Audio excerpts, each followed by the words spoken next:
बच्चों, आज अध्याय 4 परमाणु की संरचना स्ट्रक्चर ऑफ द एटम के बारे में अध्ययन करते हैं। एटम जो है उसकी स्ट्रक्चर कैसी होती है, परमाणु की संरचना कैसी होती है, उसके बारे में अध्ययन करते हैं। तो इसमें जैसे ये माना गया है कि पहले भी इनकी बताया जा चुका है, जैसा कि डाल्टन ने बता दिया था कि परमाणु के भीतर छोटे छोटे अन्य इनकी घटक भी विद्यमान होते हैं। परमाणु जो है और छोटे छोटे अपरमाणु कणों से इनकी मिलकर के ना बना हुआ होता है। ये जो अपरमाणविक जो कण हैं वो कौन कौन से हैं और उनके ऊपर कैसा आवेश पाया जाता है, परमाणु विभाज्य है या अविभाज्य है, इसके बारे में अध्ययन करते हैं। अब इसके बारे में एक इनकी अपन एक्सपेरिमेंट करते हैं कि सूखे जो बाल हैं, सूखे बालों के ऊपर कंघी करते हैं।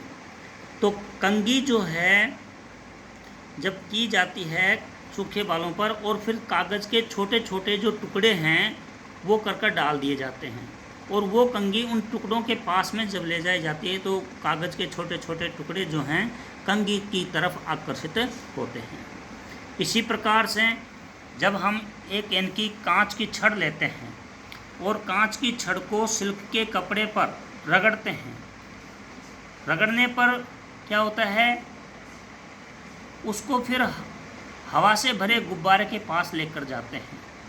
तो हवा से भरे गुब्बारे के पास लेकर जाते हैं तो गुब्बारा जो है वो छड़ की ओर आकर्षित होता है।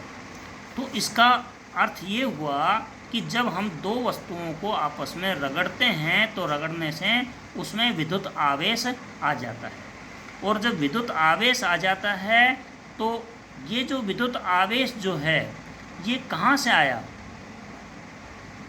तो इससे पता चलता है कि परमाणु जो है वो विभाज्य है और परमाणु आवेशित कणों से मिलकर के ना बना हुआ होता है।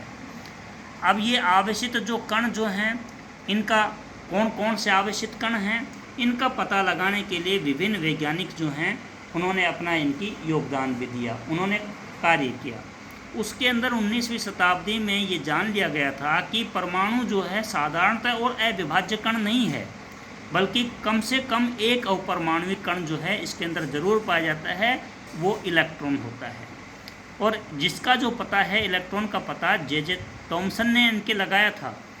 इलेक्ट्रॉन के संबंध में जानकारी प्राप्त होने के पहले ई गोल्डस्टीन ने 1886 में एक नए विकिरण की खोज की और उन्होंने उसको, उस जो विकिरण है उसको कैनाल रे के नाम से नाम दिया, कैनाल रे। ये किरण जो हैं कैनाल रे हैं, ये किरण जो हैं धनावेशित होती हैं और धनावेशित थी इसलिए इसे अपन प्रोटॉन के नाम से भी जानते हैं। तो कैनाल रे धनावेशित विकिरण थी जिसके द्वारा दूसरे अपरमाणविक जो कण है उसकी खोज हो गई, अर्थात प्रोटॉन की खोज हो गई। इन कणों का आवेश जो है, जो कैनाल रे है उसका जो आवेश है इलेक्ट्रॉन के आवेश के बराबर आवेश पाया गया, लेकिन द्रव्यमान जो है वो द्रव्यमान जो है इलेक्ट्रॉन की अपेक्षा 2000 गुना अधिक पाया गया।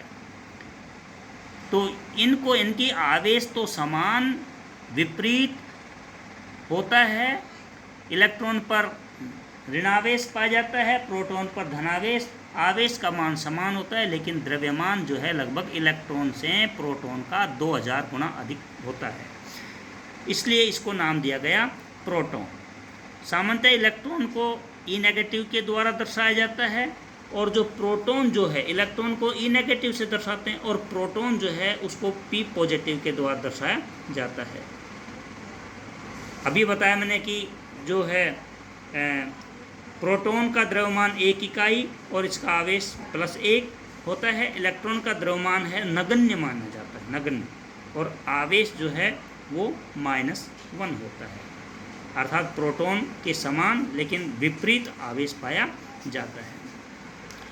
ऐसा भी इनकी माना गया प्रोटॉन जो है, प्रोटॉन परमाणु प्रोटॉन और इलेक्ट्रॉन से मिलकर के ना बने हुए होते हैं। ये माना गया कि प्रोटॉन जो हैं वो तो नाभिक के केंद्र के अंदर पाए जाते हैं सबसे भीतरी भाग में उपस्थित होते हैं, जिसे नाभिक कहते हैं, और इसके ऊपर धनावेश पाया जाता है। और इलेक्ट्रॉन जो हैं वो इलेक्ट्रॉन नाभिक के चारों ओर विभिन्न कक्षों के अंदर चक्कर लगाते रहते हैं। इसलिए इनकी ये माना गया कि परमाणु जो है दो आवेशित कणों से मिलकर बना है, प्रोटॉन और इलेक्ट्रॉन। प्रोटॉन धनावेश होता है, नाभिक में पाया जाता है, और इलेक्ट्रॉन उसी के आवेश के बराबर विपरीत आवेश पाया जाता है, नाभिक के बाहर होता है। इस प्रकार से परमाणु जो है, परमाणु का संतुलन बना रहता है। परमाणु उदासीन होता है, धनावेश जितना होता है उतना ऋणावेश होता है, इसलिए आवेश का क्या हो जाता है, आवेशों का संतुलन हो जाता है, बैलेंस हो जाता है, और परमाणु जो है वो उदासीन रहता है।